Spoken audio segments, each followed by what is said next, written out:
Bangladesh cricket বোর্ডের আয়ের অন্যতম মূল উৎস টিভি স্বত্ব বিক্রি। যে স্বত্ব সবশেষ বিসিবি বিক্রি করেছিল টি স্পোর্টস অ্যান্ড কনসোর্টিয়ামের কাছে। সেখান থেকে তাদের আয় ছিল ২ বছরের জন্য ২২ কোটি টাকা। এর আগে একই কনসোর্টিয়ামের কাছ থেকে ২০২১-২৩ সময়ে বিসিবি পেয়েছিল প্রায় ১৬১ কোটি টাকা। তারও আগে ৬ বছরের জন্য গাজী টিভির কাছে স্বত্ব বিক্রি বাবদ বিসিবি পেয়েছিল প্রায় $২০ মিলিয়ন উপরে। এবার আর সরাসরি টিভি স্বত্ব বিক্রি করছে না বাংলাদেশ ক্রিকেট বোর্ড। দেশের সবচেয়ে বেশি আয়যোগ্য এই খেলার আসল মূল্য নির্ধারণ করতে প্রথমে পরামর্শক প্রতিষ্ঠান নিয়োগ করছে BCB. International all test playing country আগে কি হয়েছে না হয়েছে এটা তো পরের কথা, কিন্তু নর্মালি যে international all test playing country যেভাবে এটাকে করে হচ্ছে আমরা সেটাই ফলো করছি।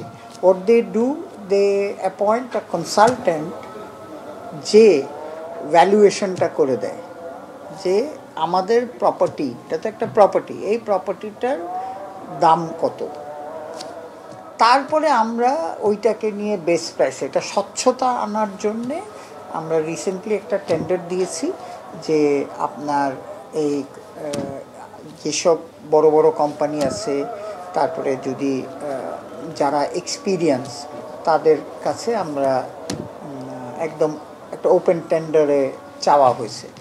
এই পরামর্শক প্রতিষ্ঠান খুঁজতে ৬ সদস্যের কমিটি এখন কাজ করছে।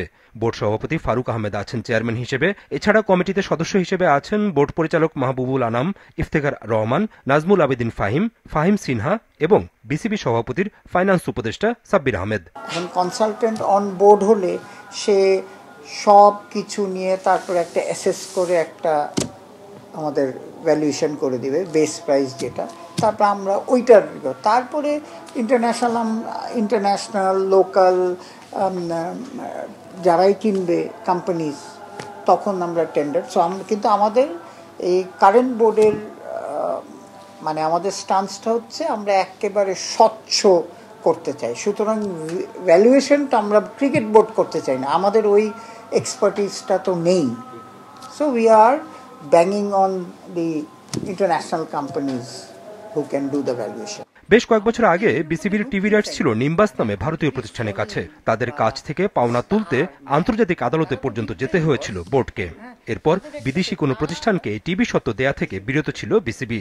তবে এবার সেই পন্থা থেকে সরে এসে বেশি অর্থ যারা দেবে পরামর্শ প্রতিষ্ঠানের পরামর্শ অনুযায়ী তারাই পাবে বাংলাদেশ ক্রিকেটের টিভি স্বত্ব।